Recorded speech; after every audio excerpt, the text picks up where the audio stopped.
Hi kabahay, naghahanap ka ba ng bahay na no down payment at no equity and at the same time may malawak na parking space dito sa Barangay Buzona, Cavite? Ready ka na ba? Tara, house tour tayo. So nakikita natin dito, ito ang ating car garage na may ganito katangkad na fence. Pwede itong kasya dito ang isang sasakyan and also pwede natin gawing business natin. Depende po sa gusto nyo or need nyo po. So tara, dito po tayo sa harap.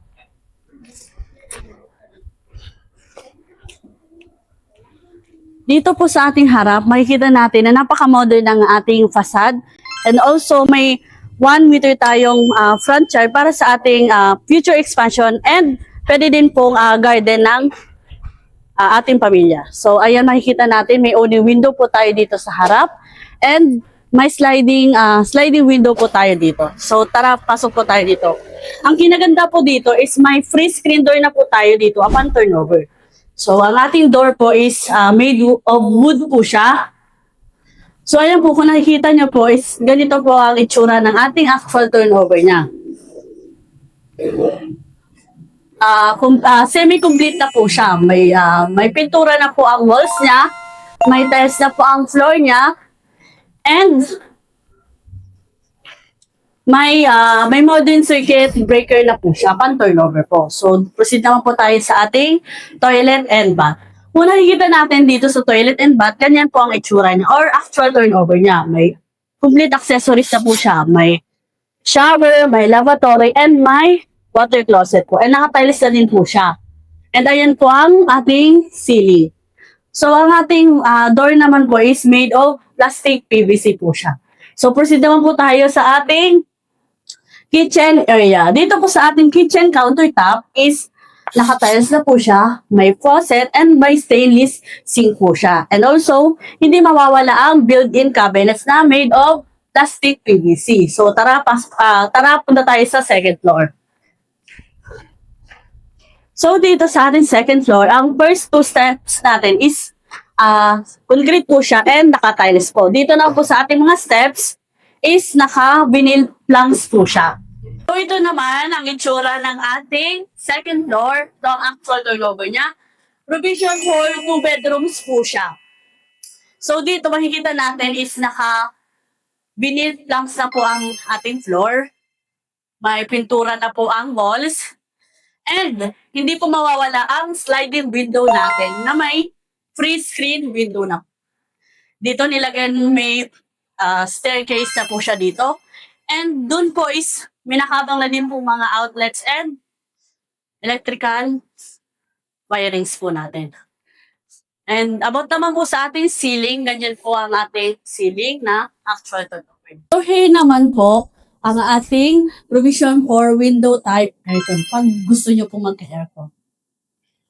So ayan, tapos na natin makita ang actual turnover niya. So may sukat siyang 45.5 square meter floor area and 54 square meter naman sa lot area. Di ba sulit? Sa 10K cash out mo, pwede na mapasayo ang bahay na to na semi-complete. So, punta naman natin ang dress-up unit niya para may idea ulit kayo kung ano magiging itsura niya kapag napilisan. So, tara! So, kanina nakita natin ang actual turnover niya. So, ngayon naman, punta naman natin ang dress-up unit niya. Tara! So, ayan, pagkapasok pa lang natin, makikita natin ang napaka-spacious and napaka-cozy na pagkaka-layout ng living area natin. So, dito nilagyan niya ng sala set, center table, and dito naman sa side is naglagay siya sa ilalim ng hagdan, naglagay siya ng TV console para makasave ng space ng bahay. So dito naman sa ating dining area, naglagay siya ng napaka-simple lang na table na may 4 na chairs. Dito naman sa ating side is may cabinet, nilagyan niya lang ng mga design and may malaking mirror para walang masayang na space sa loob ng bahay. So, dito naman ang ating kitchen area. Dito naman sa ating kitchen area, in-extend niya lang ang ating countertop dito hanggang dito. Nilagyan niya ng stove. And dito, nilagay niya ng tiles. Ang ating Ang ating built-in cabinets naman is pina-improve niya. So, dito, nilagay niya dito ang ref and may cabinet din dito sa taas. So, dito din is may nakaabang na ding ating switches para sa ating mga appliances. So, dito naman sa ating toilet and bath, ito ang dress-up unit or ganito ang itsura niya kapag nabihisan. Dito sa part na to, naglagay siya ng glass para sa ating shower area. Dito naglagay siya ng cabinet para sa ating mga gamit. And also naglagay din siya ditong cabinet again sa taas na may mirror. So, ayan ang ating itsura niya kapag nabihisan. So, tara, dito tayo sa ating second floor. So, dito pala guys, naglagay din siya ng mga kurtina sa ating mga windows.